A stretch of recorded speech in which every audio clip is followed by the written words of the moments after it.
વીજળીને ચમકારે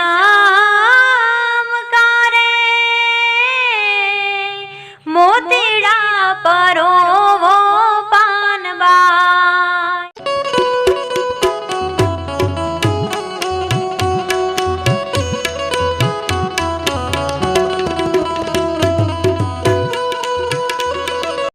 જય ગુરુદેવ, જય ગુરુ મહારાજ. હું વૈદ્ય ચંદુભાઈ ચલાળિયા, ગંગા ઉપનિષદ ચેનલ, ભાવનગર. તો આજે માં ગંગા સતીની એક વાણી છે. વચન વિવેકી જે નર નારી પાનબાઈ, એને બ્રહ્મા આદિક લાગે પાય. આ વાણી માં માએ વચન ઉપર બહુ ભાર આપ્યો છે. તો આપણે આખું ભજન તો નથી સમજવું, અને આખા ભજનનો મારો અનુભવ ચેનલ ઉપર વિવરણ કરીને મૂકેલું જ છે. પણ આપણે આજે એ ભજનનો છેલ્લી લીટી માએ એવું કીધું કે કરવો વચન વાળાનો સંગ. ગંગા સતી એમ બોલ્યા કે કરવો વચન વાળાનો સંગ. તો વચન એટલે શું? વચનના મારી દ્રષ્ટિએ, મારી સમજણ પ્રમાણે બે અર્થ થાય છે.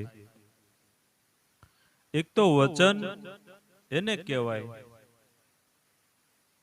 કે તમે મને આમંત્રણ આપ્યું, અથવા તમે મારી પાસે કઈ પણ વસ્તુ માગી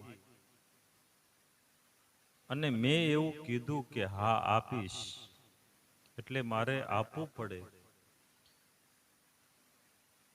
તમે મને આમંત્રણ આપ્યું કે આટલા આ વારે, આ તારીખે, આટલા સમયે તમારે મારા ઘરે પધારવાનું છે, આવવાનું છે.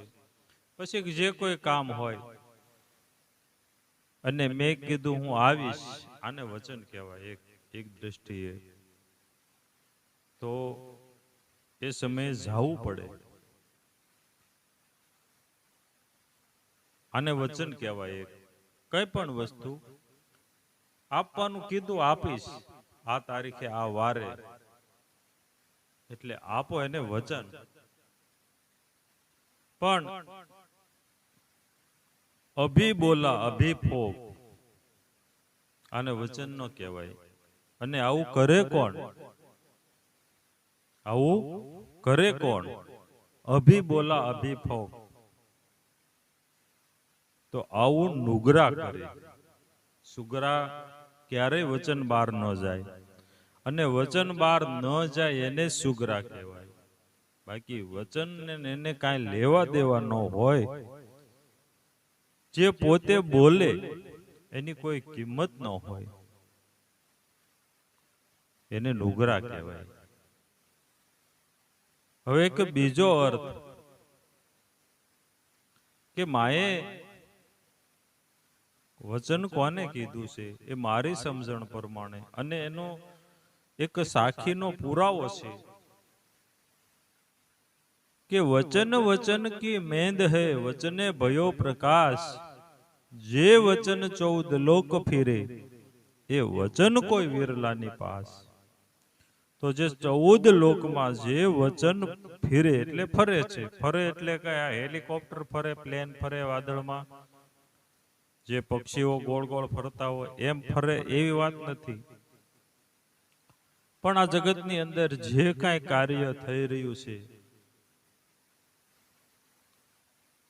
એ કાર્ય એના થકી થાય છે. એ જે શક્તિ છે, જેને આપણે પરમાત્મા કહીએ, ઈશ્વર કહીએ, સત્ય કહીએ, તત્વ કહીએ, એને માં ગંગા સતીએ વચન કીધું છે. તો આ વચન જે છે એ વચન જેણે જેમ છે એમ જાણ્યું. કીધું ને કે કોઈ વચન કોઈ વિરલાની પાસ. તો આવાનો સંગ કરવો, જેને જેમ છે એમ જાણ્યું છે એનો સંગ કરવો. નુગરાનો સંગ સંગનો મતલબ એવો થાય કે સતત વધારે સમય એની સાથે રહેવું, એને સંગ કહેવાય. બાકી નુગરા તો આ જગતની અંદર રહેવાના છે. તો એની સાથે જે કાંઈ વ્યવહાર પૂરતું જ તે, ભલે નુગરો હોય પણ એ તમારી પાસે, તમારે કોઈ ધંધો હોય, તમારી પાસે કંઈ લેવા આવ્યો તો એનીથી પાસેથી પૈસા લઈને આપી દો, એટલા પૂરતો જ સંગ કરવો. આપણી પાસે સમય હોય કે હાલો એની પાસે બેસવા જાય, હાલો એની પાસે બેસવા જાય, તો એવો સંગ નુગરાનો ન કરવો. એવો સંગ કોનો કરવો? જેટલો સમય મળે આપણને, આપણા વ્યવહારિક કામ, દેહના કાર્ય, સંસારના જે કાર્ય કરતા જે સમય વધે એ સમયમાં કોનો સંગ કરવો? તો માં ગંગા સતીએ કીધું કે કરવો વચનવાળાનો સંગ. આ કીધું છે માએ કે વચનવાળાનો સંગ કરવો, કે સતત જે વચનમાં જ રહેતા હોય. એટલે માં ગંગા સતીએ કીધું કે વચન વિવેકી જે નર નારી પાનબાઈ, એને બ્રહ્મા અધિક લાગે પાય.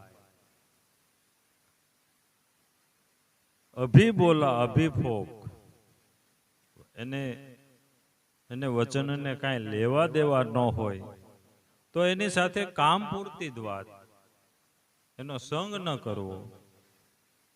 સંગ તો વચનવાળાનો જ કરવો. બસ આજે આટલું. ફરી પાછું માં ગંગા સતીની કૃપાથી જે કાંઈ બોલાય ફરી પાછા મળશું. જય સિયારામ.